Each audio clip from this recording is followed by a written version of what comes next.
Hello, everybody. Welcome back to Cinema Savvy. It is myself, George, joined once more by Tayte for another episode in the Untitled Monthly Movie Show series, whatever it's series podcast. I don't really know what it is. It's a live stream every month. It's a weird kind of like just Hybrid. straight up film discussion about what we've watched over the month, and sometimes we get sidetracked. Most of the time, we get sidetracked. So yeah, it is what it is. It happens. It happens. And listen, there's football on, not any of our teams. That's why we're live. And it happens. We come live in an evening towards the end of the month, and we're going to talk about the films we've watched. Any other bits of news, maybe things we spoke about, TV centric. We've got the thumbnail from Wish Day. Of course, the review came out yesterday. Tate has seen that one. I would like to have had Doctor Who as the thumbnail, but it doesn't really work having the thumbnail saying movie show followed by a TV photo. So that's why, if anyone's ever curious about how that artwork choice has happened. But before we start talking about what we've been watching, we do want to hear from people at home. So please do comment what you've been watching this month. Do bring up TV. Bring up wrestling. There's a hint. So, for anyone that watched our Saturday night stream or hasn't been on social media for 3 days. So yes, we've got a lot of other stuff happening, not wrestling stuff happening, just to clarify. No wrestling savvy. That'd be dreadful. Another podcast about wrestling. But you can get us on social media, linktree.com/cinema savvy. You can get us on Twitter, Facebook. I always almost say LinkedIn, but it's Letterboxd. We definitely don't have a LinkedIn. How pathetic would that be? And I forgot the fourth one, Instagram. Yeah. But it's a very weird way to intro. I should have said the obvious. Tate, how are you doing today? Yeah, doing good, especially because I've seen the football scores. They make me smile. So, yeah. Sorry, I tried to check the score. My one's not going great for the one I wanted to lose. But, yeah, different. I mean, I'll tell you one thing I haven't watched. I didn't watch the David Beckham documentary, and everyone's been talking about it. I didn't watch the David Beckham documentary. I also didn't watch the Colleen Rooney documentary. And there was a lot. And that's been the most viewed Disney Plus thing in the UK this year. Yeah. Which is wild. Mad. So yeah, lots of sports stuff happening. We've got Martin in the comments saying, good evening to you as always, Martin. Thank you for tuning in. I guess what we'll do, we haven't really planned it this month. Yeah. Do you want to go first? Should we talk about the strikes? The strikes ended last month, I think. They did end last month, yeah. So we spoke about it last month. Yeah. It's been a blur so far. It's been a real blur the last couple of weeks. Yeah, this one feels like it's gone on longer than it actually has, because we ended the Fincher retrospective at the very, very start of the month. And for everyone wondering kind of with my personal situation, this month has just been building up to me once again going off and skiing for a bit. So I'm officially leaving. I will be in Austria this time next week, which is fantastic. I will still be doing Cinema Savvy. I just won't be able to see as many new releases.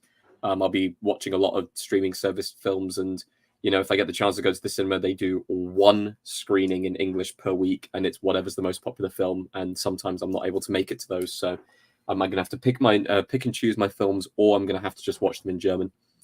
So I'm going to get very different, interesting experiences over there. But one thing I will experience, and do you know what? I'm going to start by going into Doctor Who to start off the month straight away. I'm going to be watching Doctor Who on Disney Plus. That's going to be weird. Have you seen the animation for its section? No, I haven't. No. Okay, I won't spoil the surprise, but it's really cool, and it's very surreal. And the reason I say this is a British person who came on last week because I haven't watched it for years. It has the Titans of cinema. I know that Titans of cinema is an actual not franchise. That's for some reason a way to buy films now. It's like a brand like Steelbooks, but you have on Disney Plus, Disney, i.e. Disney, Marvel, Pixar, Star Wars. I know we have Star here, not everywhere else, but then Doctor Who. It's like it's strange, and it's testament to the show, to its history, to its legacy, and it's testament to the international audiences watching it, because that would not be there without international audiences. A quirky British science fiction show. Not many of those go viral. Not many of those sustain across decades. It's now 60 years old, and there's been so many spin-offs and various different things that you could go with it. So the Whoniverse. This month, I was watching through the entirety of Torchwood, because I was like, look, I watched through it when it aired. I didn't watch it since. Let's just watch back through it. And that was a blast. Some of it came flooding back to me. Some of it, I was like, how on earth did they, why did they do this? Weird tangent. Yeah. I remember when Torchwood aired, I was in year 6 at primary school. So it would have been 11. And there was a very controversial episode for an 11-year-old because I believe it's episode 2. And is it the sex ghost or is it the sexy cyber woman? And I remember everybody at school was talking about Torchwood and this like show, and some people's parents turned it off and stuff because we all watched Doctor Who. We're all 11. Yeah. Torchwood, but this in a non-creepy way. I would love to watch that back because I bet it's actually nothing bad at all. But the fact that Torchwood was for adults and kids are watching it is also testament to how big Doctor Who was then as well. I mean, you've also got other spin-offs which I haven't actually watched. Class, apparently it's okay. Sarah Jane Adventures, which is probably going to be my next one that I'll go through, just to get another blast of nostalgia. But I've also been watching through a lot of Doctor Who this month. Been watching through some of my favorite episodes, some of the episodes that I also just completely forgot about, and I'll throw in there as well. I watched An Adventure in Space and Time, which was the film with a great cast actually. David Bradley. It's got Brian Cox in it. Did you say that Sacha Dhawan, who ended up being the Master later on, is in it? Jessica Raines in it. It's a really, really good cast. But this is a re-release, and I wasn't expecting it to be a re-release because I hadn't seen any of the news online. I watched it on the evening, and there was no kind of mention that this is a 2023 re-release. But to see instead of Matt Smith at the end, as he was, the Doctor at the time of the 50th anniversary when they originally kind of released that, we've got Shooter Gatwa as the new Doctor in his new Doctor uniform, showing up at the very end. And I remember them saying at the time, like, oh yeah, whenever this gets re-aired and stuff like that, they'll throw in the new Doctor and everything like that. But it completely slipped my mind, and I think it slipped everyone's mind. So as soon as they said, oh, we're going to re-show an Adventure in Space and Time, we get to see the new Doctor in his new gear, which is fantastic. And a great end to the episode, and a great film, by the way. Go and watch it. It's fantastic. It's available at the moment for some strange reason on Amazon Prime, but it's also on BBC iPlayer as well at the same time. So I've never seen it. Sorry to it's brilliant. It's brilliant. And I heard really good stuff when it aired. Now, David Bradley lives fairly close to me in the spectrum of a map, and he's like, I don't say local hero, I hate crap like that. But when you have, I think it's more of a thing here in England than America. Certainly, like where we are with, we're not London, we're not technically the cities, but we have a lot of stage presence, I think, in towns like where we are. And I mean, I'm near Stratford upon Avon. That's the closest I'll give to my location. So we have had a lot of RSC type performers. David Bradley's always been local to where we lived. His wife taught me French at primary school. That's like the weirdest thing. I would just never forget it because he came into school when we were 6 and Chamber of Secrets just come out. But he, at fandom, seeing him at like conventions and stuff, the Doctor Who fans didn't just take to him. The fact that he would then go on to be in Doctor Who, like, I'm trying to imagine anything else like that happening in history. Like, this young actor played Mark Hamill in a documentary about the making of Star Wars, and then he was cast as Luke Skywalker like 5 years later. That doesn't happen. No. And it's wild. And you know what? And I'll give Doctor Who credit, and this is maybe hypocritical because I like motion capture, and I'm not against de-aging. I wish that sometimes actors could be recast more. Simple as that. I know every fandom's going to be different, and Doctor Who's very different circumstances. You're recasting somebody from 60 years ago. But logically, within their canon, it makes sense to have an actor play him again. And I think, I don't know the Who fan base, but to me, it's interesting at least knowing that David Bradley was able to then go somewhat further with it. And what's fascinating as well is Doctor Who, as far as the fandom's concerned, sure, they have the regeneration process. We get a different Doctor, at this rate every 3 years or so.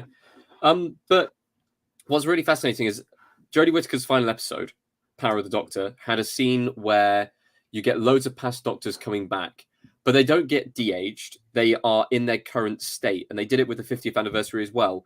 And they accept that they're not going to go and de-age these actors. They'd rather get the same actors back to play the same role and just say, oh, it's like an image projection of, them growing old in their consciousness. And that's fantastic because you get to see the older versions of, the Doctors that people may have grown up with in various different, eras and stuff like that.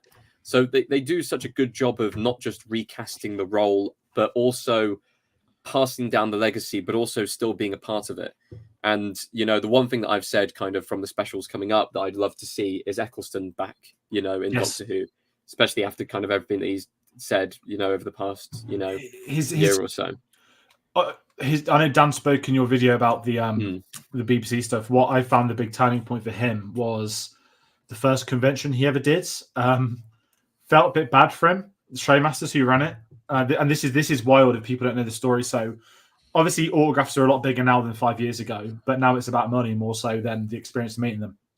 Showmasters, who were the biggest UK convention company, basically did a statement like, we've secured the biggest guest in our convention's history. This is the biggest guest we'll ever have. Everybody needs this one guest to complete their collections. He's never, ever done a signing before. He is an A-lister. He is this. This is a company that have had the likes of Stan Lee sign, Carrie Fisher sign, Mark Hamill sign. And the entire, I say world, it was on American Autograph, which went into frenzy. Who is this guest going to be? Everyone thought it was Harrison Ford. Everyone thought they'd made out they'd done the impossible. And it was Chris Eccleston. And I remember being in a restaurant and I was absolutely fuming. And I loved Eccleston's Doctor. And there was so much abuse at the convention company because they'd over-marketed it. They then released a statement basically being like, Chris Eccleston might not turn up now because of everything that's been said. It's like, well, it's actually about you lot. The people are criticising, not him. But to cut a long story short, when that weekend of the convention happened, apparently he was one of the nicest guests. And a lot of people said that he was apparently humbled by the fandom. 12 years later, it would have been at this point. And he's completely 180'd on Who. And apparently a lot of it was just interacting with fans. And I know that that's been the same thing. And the eras are different, but the ages are similar. That you look at, so your Obi-Wan Kenobis, your Haydens, your from the prequel Star Wars generation, they speak about coming back because of the fans that grew older that were able to approach them about what they worked on. And I thought Doctor Who's very different to Star Wars, but there are some comparisons there. And Eccleston's in so many conventions now. He even did one with Billy Piper. I think it's a matter of time before he comes back one day. Even if it's not in performance, I think he'll end up coming back to some capacity to Who one day. And I think it'll be better for it because he did one great season. And without his season, without his work, we aren't talking about Doctor Who. We wouldn't have New Who at all. Exactly. So yes, this month has been dominated, at least in the TV game, by me watching Doctor Who. I'm going to throw in an unusual one. Because I guess this is a big world event that happened in this month to do with kind of film, but also not really. And I'm only putting this out there because, first of all, I was shocked to see that it was on Letterboxd. And secondly, it has a chance of winning Best Documentary Short at the Oscars. So The Beatles, Now and Then. The music video? No, the documentary behind it. Directed by Oliver Murray. So how they made it, talking about the process that... what's his face went through. Peter Jackson. Peter Jackson, that's the one. Which is kind of similar to kind of the process that he went through with making Get Back. But it's really interesting kind of going into kind of how the sound technology, they're able to isolate the vocals and basically get a track out of, something that was overlapping and stuff like that. And I guess it was a big world event because the Beatles had their final ever song. It made it to the UK #1. But at least this short documentary, I think it's like 10 minutes long, has a chance of, being nominated for Best Documentary Short. So I threw it in there for the things that I watched this month because I guess it was a big-ish world event. Yeah, I haven't seen the music video in full, but I have seen some clips did around maybe out of context that I thought was ridiculous. It was a very short 10-second clip, so I'm probably not fair to comment on what's right of context, but the top reply was, Peter Jackson, please return your Oscar, which is a great way to plug the Peter Jackson retrospective. A series on the channel that I didn't partake in, and I'm not putting you on the spot, takes. It wasn't on you, but you weren't allowed to finish the series because you had to wait a year to The Hobbit, which was... Yes, exactly. But one day... There's the Hobbit trilogy. We will finish that. Get Back. And, oh, dear me. I don't forget the World War I documentary. They Shall Not Grow Old. Which I'll be that would be an intense set of reviews. I'll put it this way. They Shall Not Grow Old is his best film. Just straight up. Best thing he's ever done. Better than Lord of the Rings by far. I'd agree. The history student in me is very... I was tearing up in the cinema watching it. So let's go through very quickly the films which I was watching, which are either repeats of older films that weren't from this year and this month. So Mank, to complete the retrospective that we have with David Fincher. Go and watch our Fincher retrospective. Mank was not. I thought you were saying go and watch Mank. I was like, what? No, Christ, no, Jesus. I watched Legend for the first time. It slipped past me when it came out. I know, right? Crazy. Oh, wow. Yeah. I had one of the weirdest cinema experiences in my life watching that. What happened? It's really embarrassing. I had a Terry's chocolate orange in little bags of the mini ones. Yeah. And for some reason, I laughed at a scene and it got stuck in my throat and I was coughing for like 10 minutes. But it was rancid because like my throat then like it felt like chocolate orange. Like I could feel it in my breath. And I was sat there trying to like not make a scene because I'm at the cinema and I respect the audience. And I was dying. And it was all I think it was the what scene is it? It was one of the ones that's been, you know, when he's doing the weird dancing bit and everyone's just looking at him. Yeah. What did you think? Sorry, I've interrupted. I enjoyed it. I thought it was a right romp. It's a good old gangster flick. I weirdly enjoyed Emily Browning's performance. And the only other thing I've seen her in is Lemony Snicket. Like 2003 Lemony Snicket as like a young kid. So to actually see her in a more adult role and acting as an adult was weird. But of course, Tom Hardy does 2 great performances in this film. I thought it was fun. It wasn't like this is the greatest film of all time. It's just, this is a good film. I enjoyed it. I'll probably watch it again at some point. That was interesting. Wendell and Wild, first time watching that, which was very interesting. Have you not seen it? No. It's on Netflix. It's got Keegan-Michael Key and Jordan Peele in it. It is directed by Henry Selick, so he did Nightmare Before Christmas. He did Corpse Bride. He's done a lot of animated films. He's worked for Leica in the past and everything like that. It's got a very good voice cast in the film. Very interesting. It did kind of slip past the Best Animated Feature last year in the Oscars, but it is good stop motion claymation. It's quite a fun film in the end. I rewatched Across the Spider-Verse, which was great once again. Still might be my favorite film of the year. Tangled, to try and decide whether it should go into my retrospective or not. The Killer, which actually ended up being a rewatch because I watched it at the film festival and then had to watch it again for the retrospective just to get a second viewing in. I watched Sideways for the first time. Okay. Is that because of watching Holdovers? It kind of was. It was more of the fact that I was browsing through Disney Plus and I wanted to watch something whilst I was cooking. And then suddenly I just saw it and I was like, oh, I did not realize that was on Disney Plus. What a weird thing to have on Disney Plus. So I was like, yeah, I'll stick it on. I like wine. So Holdovers. The UK is getting an early screening. Have a guess when? After Christmas. Yeah, Boxing Day. Sorry. Stupid. Boxing. The Christmas film that's being released in mid-January, its preview screening is do you know Boxing what? Day.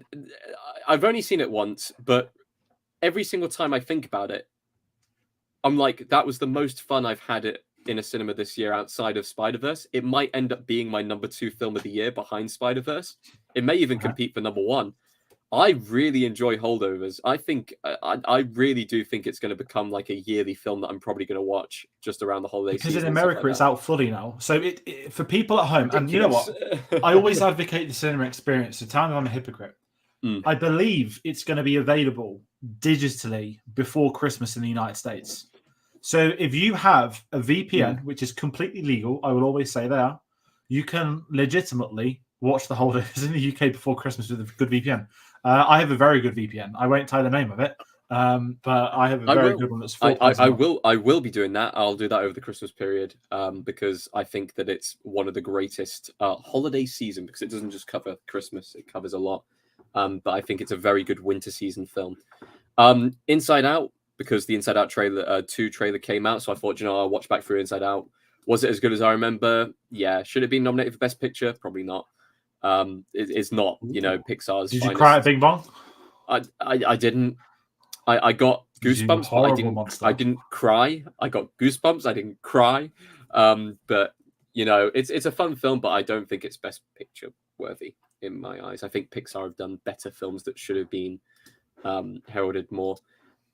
Tick Tick Boom as a rewatch, and I still think that I love it as a musical. I think it was snubbed from being a Best Picture contender. I think Andrew Garfield, should have, been put forward and maybe one Best Actor, but that's my opinion. Rush, just because I wanted a nice, easy film to just watch. And Oppenheimer, because it came out on, you can now watch it again. You know what? You can't, if you want to watch it in 4K, then buy it. You can't. It is, when I say it's out of print on 4K, Yes. that's never happened to a new release. Out of print on 4K. And once again, I feel like with this film, because watching it at home was great, but at the same time, you need to watch this on the biggest screen possible. Yeah. And it's a bit like Gravity, where the film is great, or at least I enjoyed the film experience at the cinema. But I feel like you lose something when you watch it at home slightly. I'm not saying it's a bad film. It's still one of the best films of the year. Probably will either win Best Picture or be like, I think it's got it in the bag. But it is one of the best films of the year, absolutely hands down. But I still feel like it's a better film in the cinemas, and you lose something when watching it at home. Yeah, I'll just go off my opening weekend. 70mm IMAX, second to none. Normal IMAX, you're missing something because I've seen it in the best way. Then normal cinemas, you're like, fucking hell, why am I here? Why am I not on the IMAX? And watching it at home, it is just going to be the best way you can ever see it now without watching it at the cinema. Unless they do BFI re-releases. That's what I was going on to. I'm sure this will be re-released to BFI for Oscar season, which I'll be going to fundamentally. I know the strikes are over tonight. Tomorrow night, Cillian Murphy is doing a Q&A with Emily Blunt at Pitch House Central. So what that means for people at home is the Oscar season has started, because they're also going to the BAFTA headquarters to do a Q&A for all the BAFTA voters. So the FYC screenings, this is why we kind of said it was all going to end probably in January, December, because now all the casts are out doing their FYC campaigning. So it's very interesting, Oppenheimer. It's like an immovable force now that I didn't think people would be talking about in November still, like we were in July, and now people are. And now the HD memes are coming out, which is always great. The best one, sorry to really ruin and divert, but it's when you're the film person at the pub quiz, and it's the scene of him in the auditorium when he's like frozen, and then there's like the cannon goes off, and then they're all patting him on the back. It was a very good comparison, and I've been in that scenario. But sorry to jump in. I have also been in that scenario, pub quiz. I feel like maybe one day we should do like a pub-styled quiz thing. I know we did quiz on the channel, but the lockdown quizzes, they were good though. They were good. They were good fun actually. They were good fun. Maybe we'll bring one of them back. Maybe not as a yearly quiz. That would be an idea, but that's just something film related. Yeah, there's a lot of ones in London if there's never an in-person event as well. Yeah, but who knows? Who knows? Anyway, so then because it's getting towards the end of the year, it's that time to go back through films that you either missed in the year or kind of rush the films that are coming out and go and watch in the cinema. So these are films that are 2023 releases, but some of them were in cinema, some of them were, watching at home because they suddenly became available in a place to watch, or just I didn't watch them previously and now I've watched them. So Bottoms, didn't like it. Yeah, a lot of people like Bottoms. I just didn't get on with the humor. I didn't really understand it. I couldn't get on with the film. I know people like it. I wasn't a fan personally, but there you go. I know that you've also seen it this month, or was it last month you saw it? Last month. It was during my little. You had London Film Festival. I had Lego at Home Film Festival. Yeah. Talk to Me, which came onto Netflix, which I was shocked about. Great film. Really enjoyed it actually. For first-time directors, those Raka Raka boys, they were decent. I've still not seen. It's really bad. They were like my favorite YouTube channel for years, and I've still not seen their film. It's and now they're doing Street Fighter. And the day before Talk to Me came out, when the Street Fighter rumors started, I was like, I'm in, because their videos are literally. Videos are literally Street Fighter. I've seen a few. And their videos, they've got Marvel videos with better visual effects than new Marvel films. Yeah, exactly. So they're going to be great with that film. Maybe they should take over the Mortal Kombat. I think if they did Mortal Kombat 2, that'd be great. I think they could have a very. I know that successful career. YouTubers going into the mainstream is obviously like, I know that boxing's the big thing at the moment, as in who was it? Was it Max Landis' son tried it, didn't he? Yeah, and he did well, but he was a dickhead and finally got caught. He was a dickhead. What other YouTubers have gone on to do film? But this is it, and Didn't the Greens, the ones who did there was the orange lemon thing. The annoying orange, didn't that become a film? No, I'm not talking about. No, I'm talking about YouTubers who've gone on to be directors and stuff like that. Oh wait, what's his name? Chris Stuckman's in the process of directing a film. I remember reading, but what I thought was interesting, Raka Raka, is they have the potential to be. They've got very extreme into the social media, like popularity side of things. Like I know they're friends of all the big YouTubers, etc., but they've always had like clear direction with what videos they do, what they want to do, and the fact they opted to begin with a cheap horror film, making insane profit, then being given a franchise of sorts that's still quite niche. They've proven they can direct with a low budget, and I actually think from the short films they did growing up, I know that a real set's going to be different. They have more than enough potential to actually become, I don't want to say household names, that's horrible, but like established directors in the coming years. Does that make any, like, you know how James Samuel is director of debut? He's got a career in music, but he's been able to jump into film. Yeah. That's how I see Raka Raka in very different circumstances. I can see that. I can absolutely see that. The one I was thinking of was Bo Burnham, who went and directed 8th Grade. Yes. And he's done a lot of specials as well, hasn't he? Oh yeah, he's done and everything like that. But there are a few apparently out there, a few directors who were former YouTubers, and I guess it's a good way to test their market if they're able to, prove it on a small budget scale, if they're able to, upscale it and make it better. But no, I really enjoyed Talk to Me, and I'm not a fan of horror films, so that was interesting. On Halloween, I ended up watching El Conde. Never heard of it. It's a foreign language, but also sometimes in English, vampire film about a dictator who wants to die, but he's also an old vampire. It's in black and white. It's very funny. It's great. It's all about the kid space. It's like Succession if it was a vampire, but in black and white and set in El Salvador, I think it's set in. It's brilliant. Or is it Chile? It's a South American country. I cannot remember which one. But yeah, it is fantastic. It's great. I enjoyed it. It's very tongue-in-cheek. And yeah, it's on Netflix. Go watch it. The Marvels, which was okay. It's fine. It's better than people are making it out to be. It's worse than people are making it out to be. It's in the middle. It's fine. Yeah.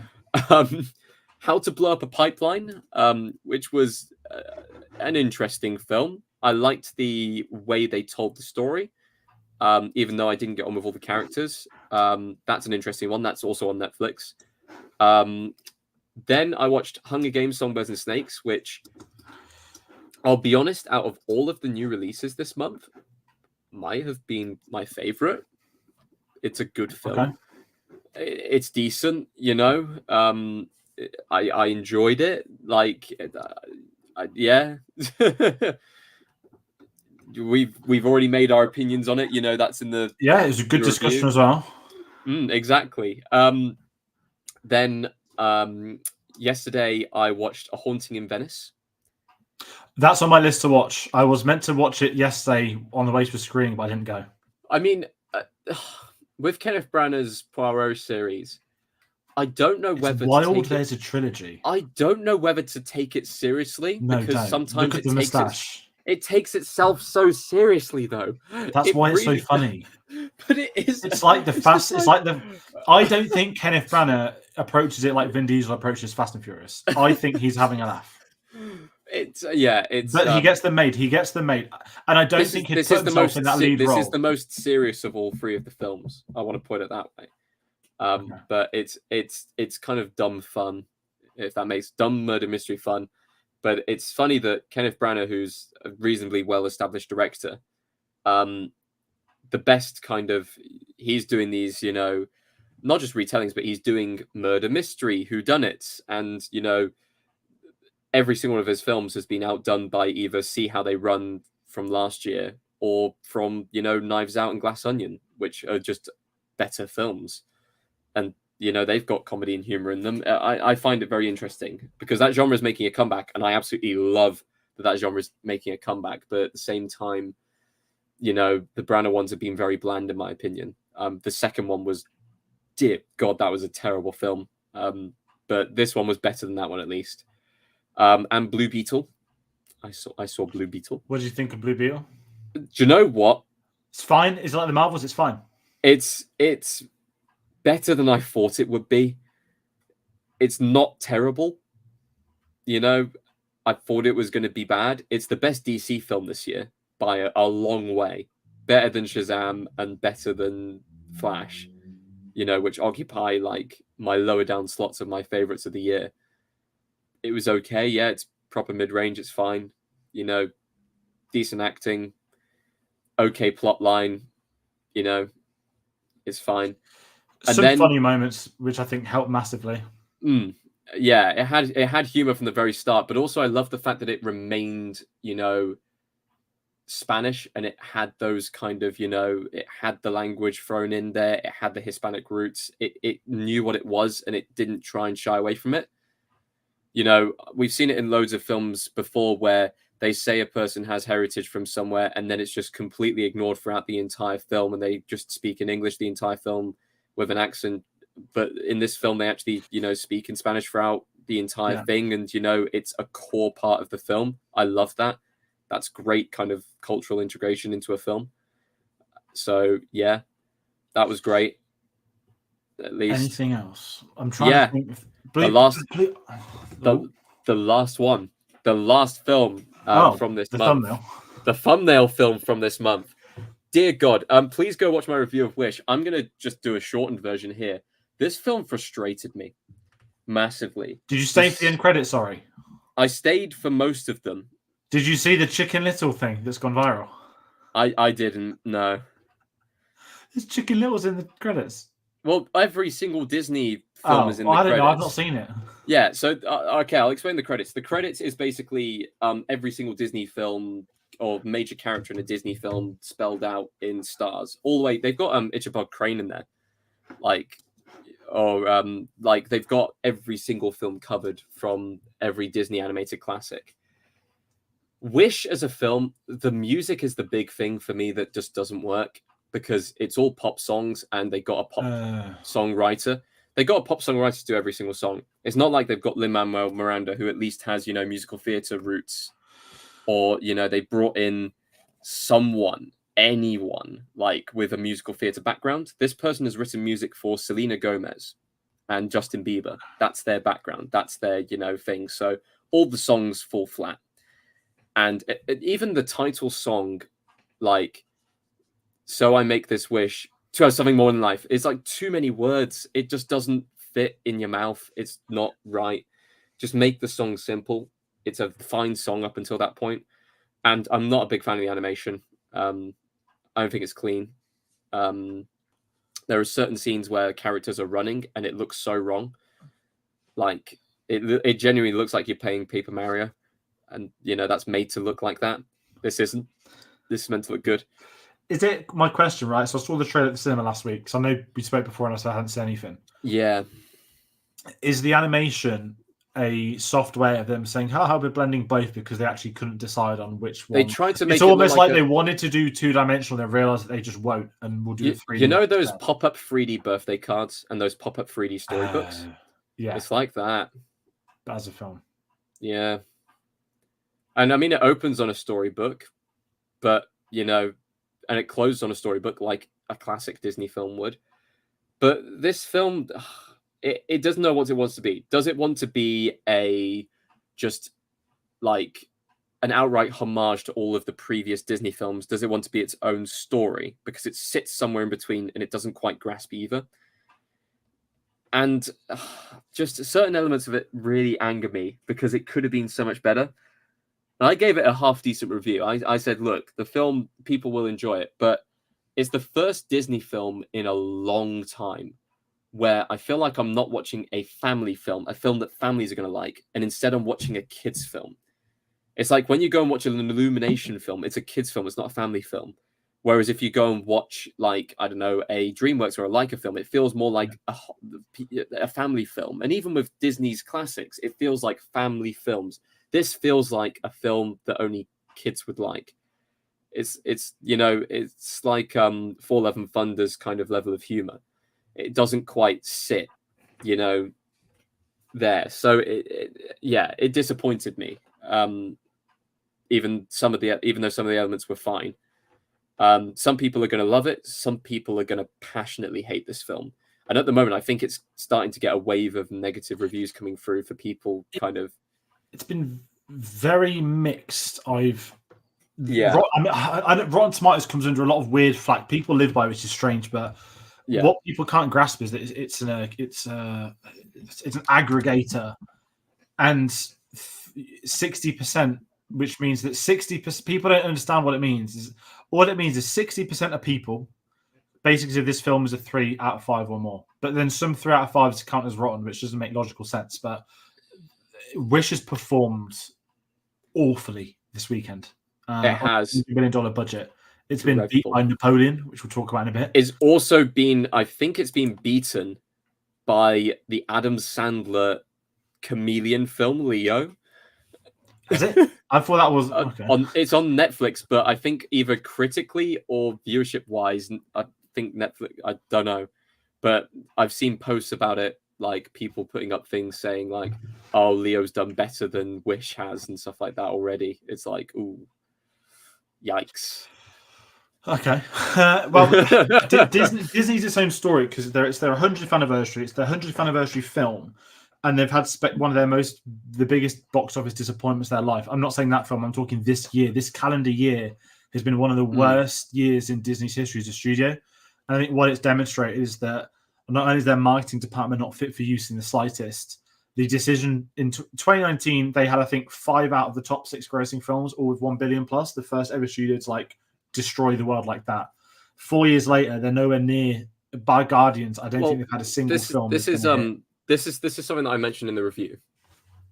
Was this film actually complete when they put it out? Because I know that they wanted it out. They would have delayed it. I think. I don't know. It's the 100th year celebration. I doubt that they would have put it on not the 100th year. I think that. But I think this was always announced for this year. It was always announced for this year. Yeah, it was announced for this year because it was the 100th anniversary year film. But the film feels unfinished. It feels like the songs weren't polished. It feels like some of the voice acting, some of the storylines weren't well polished. It feels like the animation isn't completed. It does feel like it should have been delayed and it should have been fixed. It'll be very interesting to see if there is any kind of talk of it, any questions of it being delayed at all, or if this really was the finished project. Because I remember there not being much advertising for this film, and then suddenly a lot of advertising. Strikes, isn't it? That's been the big thing. Yeah, the whole industry. Even before the strikes, there was no, not much news coming out about it. There wasn't any hype. Oh yeah, it's a 100-year film. Oh look, we have Wish out this year. This is the problem with Disney's marketing department now, is that they've Ant-Man and the Wasp. Okay, it made a profit, but not much of a profit. That's February time. Elemental surprise hit because of a miracle. One of the worst openings ever for a Pixar film. No, the worst opening ever, I believe, for a Pixar film. And it was a hit because of legs in international waters, not them. Indiana Jones, one of the biggest losses of Disney's year. Guardians 3, okay, was a hit, had very good legs in May. Marvels has been a box office bomb. There's another film that's come out that's been a box... Oh, God, it's that dreadful... Sorry, I've got a new laptop, and every time I do a thumbs up, I'm going,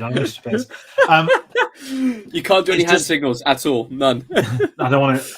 And I just find it really interesting that people are now looking at their marketing campaigns, and they're seeing not like repetitive marketing, but what worked for them 5 years ago, they're still doing. And it's like they haven't took into account the evolving audiences. And the decision to put everything on Disney Plus after 6 weeks has now, I'm not saying temporarily changed their audience. Every single person now knows that the film's going to go on Disney Plus in 6 weeks. No one's going to go watch Wish in cinemas because I'll be perfectly honest, Wish feels like a film that would be perfect on Disney Plus. The prior film bombed.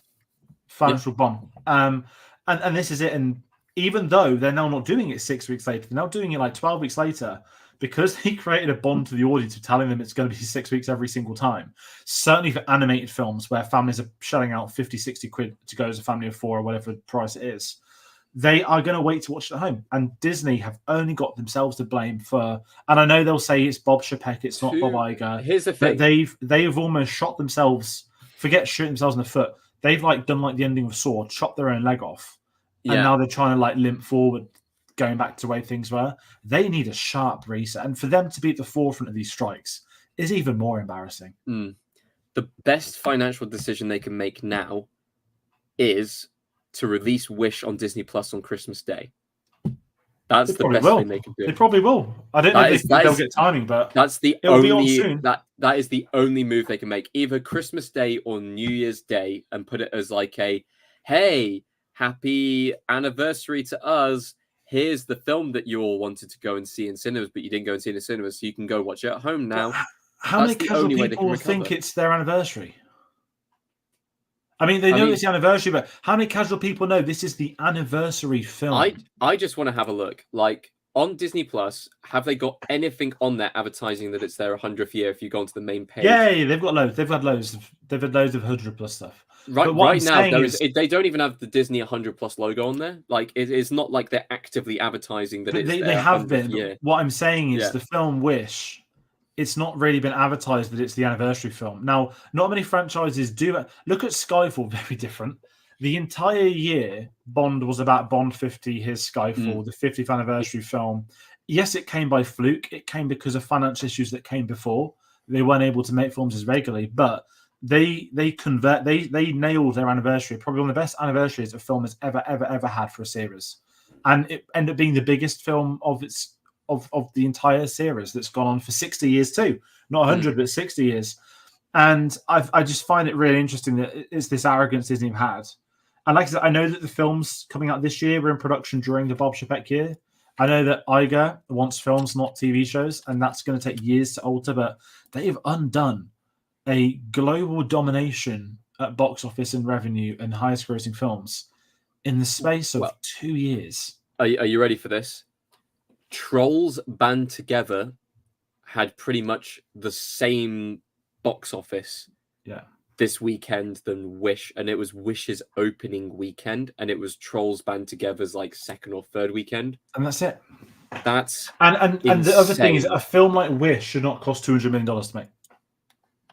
No, Hunger Games is coming at 100 mil. I'm sorry, I've said this before.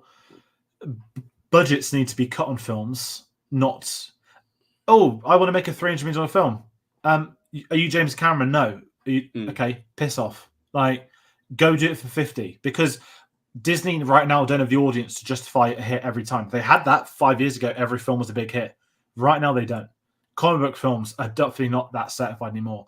Look at the creator, Gareth Edwards, $80 million budget.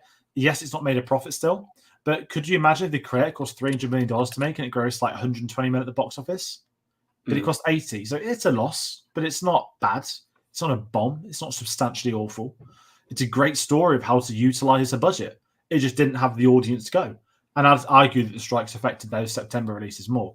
But yeah, it's a weird one. Shall I talk about some films I've watched? Yes, because those are all the films for this I'm going to do TV to begin with, because I don't really talk about TV, but you can find all of our reviews, because I have spoke about TV.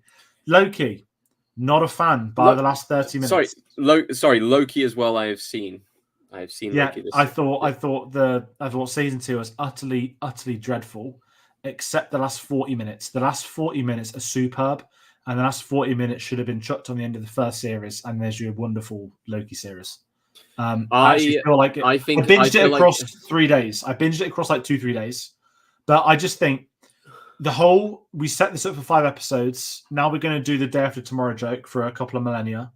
Then we're going to forget about the fact that his traumatization from doing that for a couple of millennia. And then it's like, okay, we don't need this after all. Let's go back to the ending of season 1. I really liked the last episode. I just hated everything else. And I think you needed every episode before then to enjoy to justify it being a second season. I love the character, so any content I know with you're a the much character, any content with the character is fine. And I mean, I'll say this. Sorry, last thing. It's embarrassing that Loki has now got a better story arc than Thor, and Loki's literally been killed, and they've brought him back to justify a series. And that's how much Thor's been done dirty over the last couple of films. Infinity War, great. I don't mind him in Endgame, if I'm honest. I didn't mind Dad Bod Thor, because it was a great way of dealing with depression and whatnot. It wasn't just the fact he was ripped, it was the fact that he had the beard, he was basically a proper Viking. But yeah, Thor Love and Thunder. I know that Taika Waititi's been in the limelight again. I would never go back to it. Sorry, that's me tanging about Loki. I also watched Gen V, which is fine. I think that was this month. Loved that. That was this month, yeah. I saw the first 8 episodes of Godzilla. Monarch, The Legends. No. Monarch, Legacy of Monsters. That's the one. Right, still a check. Really enjoyed it. Very different. Very cool. Budget looks phenomenal, and the clips we get of Godzilla great. I know it's airing weekly. I think they're on episode 3, so I'm a bit rude jumping ahead to episode 8. But I really like the series, and I've done a Black Friday purchase, my only Black Friday purchase, which is going to arrive tomorrow, which is to do with maybe something like that, which I've been waiting to buy for a couple of years. But getting the Godzilla movie, I was meant to watch Shin Godzilla last night, but I couldn't make the press screening. It wasn't at IMAX, so I wasn't that bothered that I didn't go because this is what's radical. But almost as Japanese film to ever get an IMAX release in the UK, fuck knows. But Godzilla Minus One's getting an IMAX release. That's magnificent, and I cannot wait to watch it. So that will come at some point in December review. Because the UK, great, we get it after everybody else, right? Okay, so that's TV done. Let's talk some films. Now, Day After Tomorrow, I watched. I did a recommendation. And I was like, I've not seen The Day After Tomorrow in years. And I always like watching a film when I do my ironing if football's not on. So I watched The Day After Tomorrow. I still really like it. I didn't realize how political it is. Like, it's literally a middle finger to the Dick Cheney type government with Bush, because they were like not into global warming in 2002. I'm like, fucking hell, imagine if this came out in 2023, people would be writing that they made a film like this. Still got one of the best posters I've ever seen in my life. And I love it. It's a very cool poster. And I remember it was massive when it came out. It was huge. Yeah. And it's probably because of the poster. I saw The Marvels. Again, fine, liked it. I then watched The Lion King on the same day, the new Lion King, the remake. I still don't... From a technological standpoint, I know everyone's bored of people saying it. It's phenomenal. From an emotional standpoint, yes, it's really not good. And Jungle Book's far superior. But I just can't not love those visual effects and how they made it, the blend of the environment, the 3D filming operations, everything about it. It's a master. I'd like Jon Favreau to make some more films, because he's either doing films about food, like Chef, which is amazing, or he's like breaking boundaries. And now he's stuck on The Mandalorian. Not that that's a bad thing. I just wish he just did a bit more. I watched The Killer. We got a review on that. It's fine. I then rewatched Godzilla, the 2014 Gareth Edwards one. Still a very big fan. Still don't like the fact that Bryan Cranston's done incredibly dirty in that film. Still got one of the best trailers ever put to screen for a film, but I really liked it. Really, really liked it. I saw Blue Beetle for the 4K review. The second time I've seen it, didn't think I'd be watching it again. It was a better on a second view. I think because I was watching out of context of watching like 10 films in a row or whatever it was. I hadn't just watched some crap ones. I was on like a pretty good vibe of it. And it was a pleasure to kind of see it. And as you said, like, it's the care and attention it's going into making that film. I just think the suit's abysmal and I can't get past it. And I know the suit's like accurate to the comics, but sometimes comics don't translate well on screen. I mean, and I think the villain was disappointing. It felt like a kind of shitty version of Yellow Jacket, but it's fine. And it's unfair. I feel it's unfair to be like jumped in with the DCEU lot. It's more of a miracle that film was ever made, if I'm honest. That's how I feel about it. And I love the main actor, of course, Cobra Kai season 5 comes. Did you see the Karate Kid news? Jackie Chan's going to be doing a film with Daniel LaRusso, but it might not be in canon to Cobra Kai, but it might. No one knows. Jaden Smith is crying. Yeah, that was weird news. Sorry. I saw Napoleon on the 16th. Wild. We've got a comment actually I'm going to bring up by Martin. Where's it gone? He had the chance to watch it. He was great. The battle scenes were outstanding. And I've said this to everybody. And a lot of people ask me what my thoughts on it. The battle scenes were outstanding. Everything else, it's very funny. And I think sometimes it's intentionally fun, like intentionally edited to have these ridiculous rage spats followed by like, not a funny line, but like the next scene pun from before.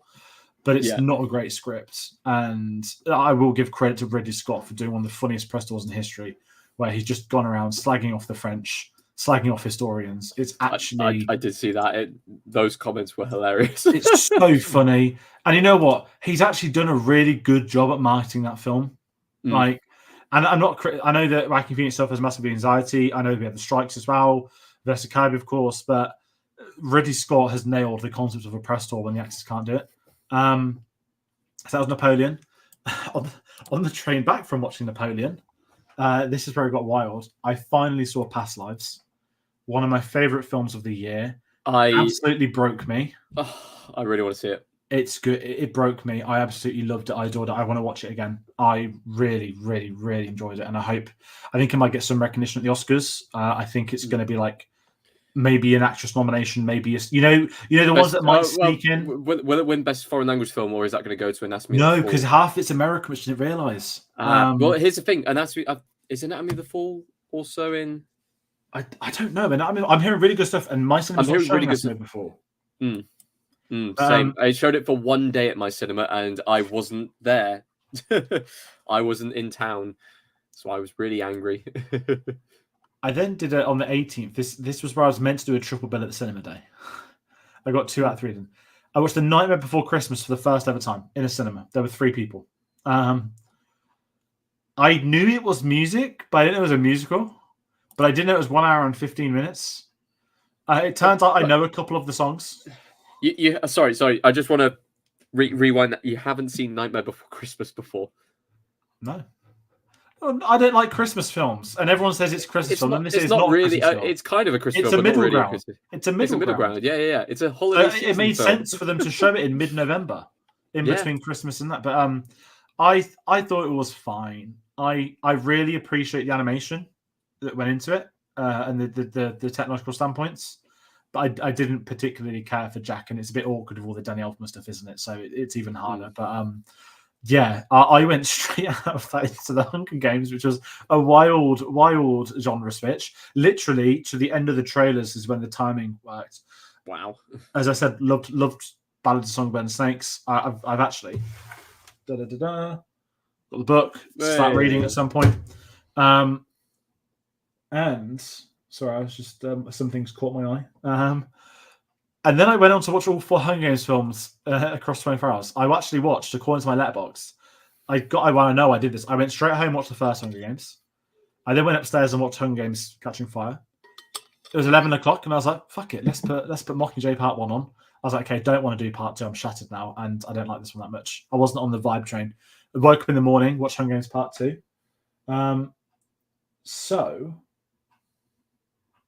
Yeah, that's the Hunger Games. So you would have seen about 6 or 7 hours of Hunger Games in the space of 24 hours, basically. 1, 2, 3. Hold on. Technically 5 films. They're all 2 hours films. plus. About 12 hours of Hunger Games in 24 hours. Probably less than that, because I started. My Ballad of Songbird screening was 12 p.m. and I finished Mockingjay Part 2 by lunchtime the next day. That's like half that. I had a weekend of nothing on for the first time in months, and I was buzzing. And there was no football. It was the dreadful international break. Sorry, I keep looking. I'm not being unprofessional. I've just seen a very, very, very, I think, funny announcement. But I can give a live commentary to PSG to potentially not Newcastle at the Champions League if anyone's curious. But while I continue, I then wanted to follow up with another Jennifer Lawrence film I missed from last year. Causeway is on Apple TV+. It was at the London Film Festival last year. I didn't see it there. That's become a recurring theme for the last 2 years at London Film Festival. I loved it. I thought it was very different hour and a half, a drama. Great seeing J. Law back in dramatic roles. I know it was a year ago, but it was PSG have scored. I wouldn't ever cheer on a dreadful team like that, but it's better than Newcastle. Sorry, Carl. Anyway, right, football away. Sorry, my phone blew up and I knew something happened.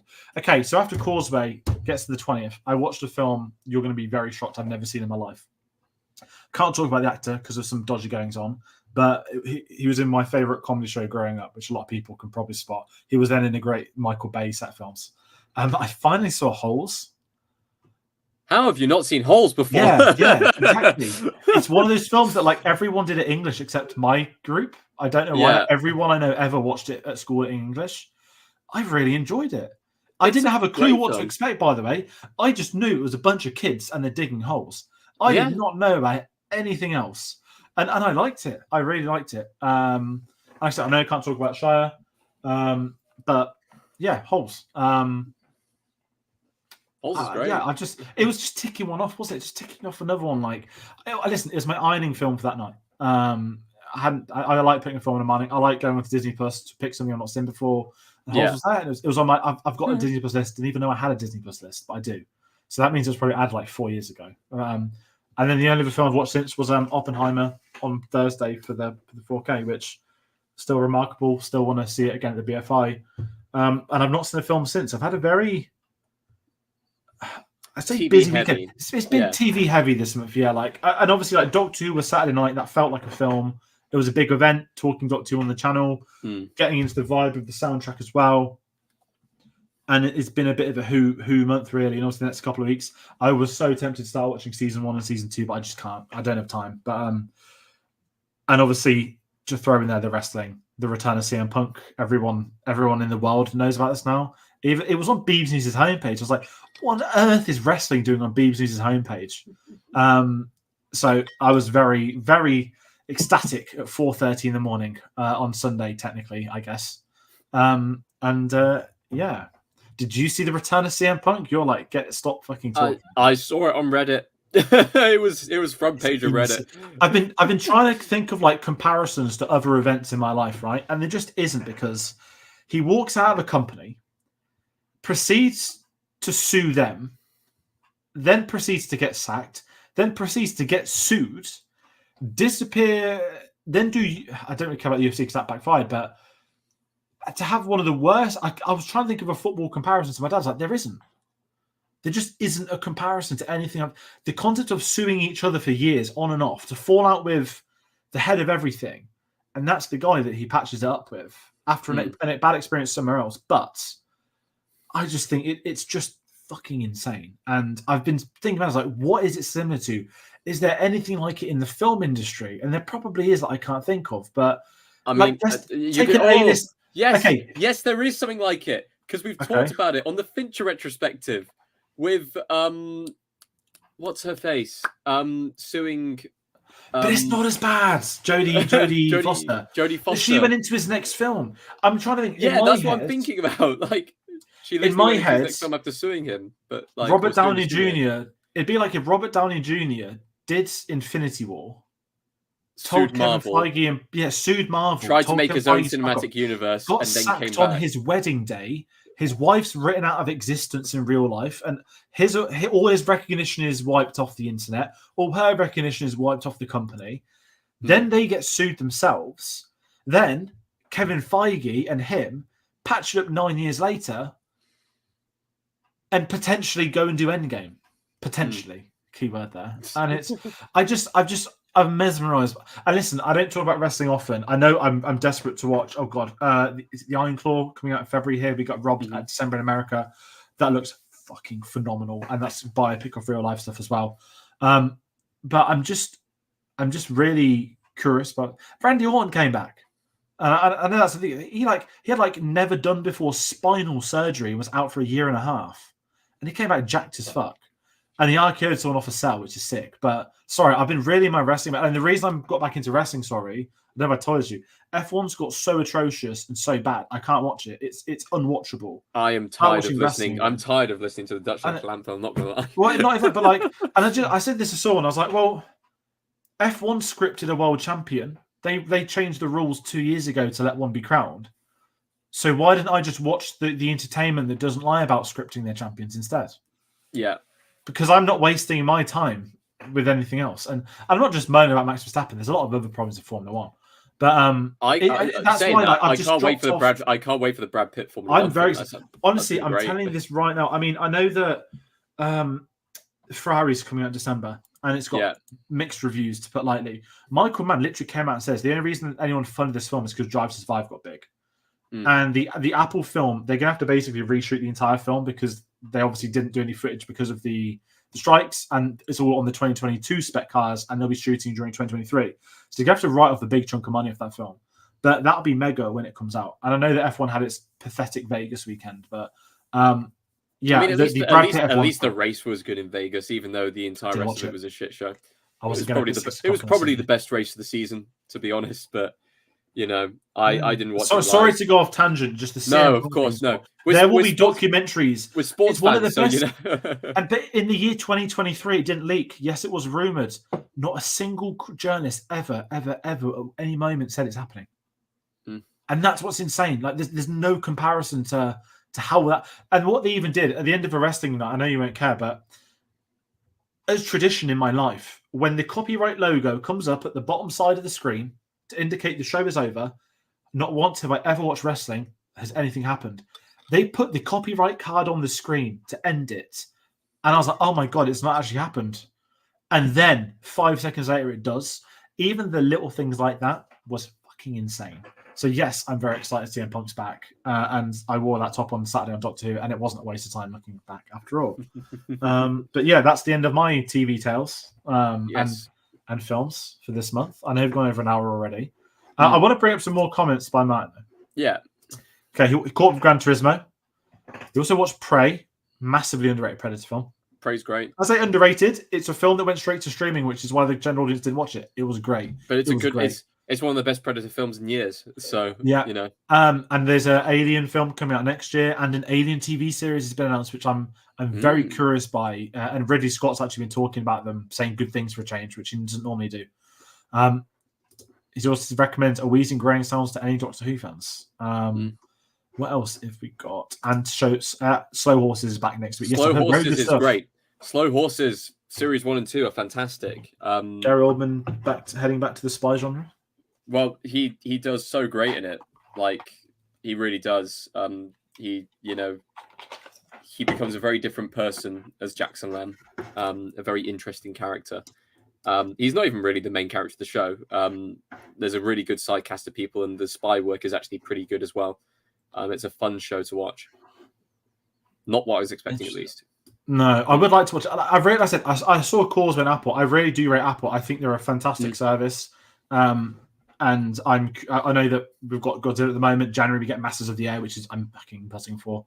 And they're looking very healthy. And again, they're about quality, not quantity. Take note, Netflix. Yep. Exactly. Well, I was going to say that's kind of me completely done for this month. Yeah, I've got nothing else I've seen. I don't know what the next one I'm going to watch is. I need to watch Wish. I need to watch Saltburn. I think my heavy hitters for 2023. Do that as a double bill. That would be fantastic. I don't care which film goes first, but those two as a double bill. Yeah, go for it. I think seeing Past Lives. I don't want to say lock to top 10. I think I've seen all the films I wanted to this year. Oh God, my headset just popped out. Then that's strange. I think I've seen every film I really wanted to. So I'm in a very weird, not predicament. I'll be catching up, but I don't expect to see anything that's going to fly. You haven't seen The Holdovers yet. Yeah, but that's next year in the UK, technically. Oh, come on! I've already seen it. But you know what I mean, though. Like, I think. Yeah. It's a weird one, but it's interesting, and obviously, we'll be doing this again in a month. I'm sure there'll be some Christmas films being sprinkled in. Well, yes, we have the 20th year anniversary of both Elf and Love Actually, and The Last Samurai. Not that that's a Christmas film. I mean, we've also got by the time the next video comes out, we'll have both Wild Blue Yonder, and we'll also have The Giggle. Coming up as our kind of final 2 Doctor Who's, and also we'll probably have maybe the Christmas special, special as well. Is it called The Doctor on Ruby Road or something? Isn't it? No, something on Ruby Road. The Church on Ruby Road. That's it. There we go. Announced this week, so there will be some more Doctor Who. I mean, we're not going to be going live on Christmas Day. We have a live. Probably a few days after. Yeah, we'll let it settle. But that is going to do it for this week's. Thank you to everyone that's been commenting, that's been watching. It's always nice doing these streams. It's something a bit different. We get to chat about news and other stuff, and we hope you've enjoyed it. But as always, follow us on our social medias, linktree.com. You can get our links to Facebook, Twitter, Instagram, and Letterboxd on there. And you can also comment if you're watching later and let us know what you've been watching, what you're looking forward to. Any films do you think maybe we've missed for the year? Any big films that you think we need to see, we've not spoke about, maybe we don't have a review on our channel? Be curious to know. We do like this time of year, as we do slowly head into Oscar season. There'll, of course, be a lot more reviews. And obviously in the New Year's, when the UK get a lot of the releases we really wish we could see. So that's going to do it for this one. Once again, thank you all for watching. Take care, and we'll see you on the next one. Take care.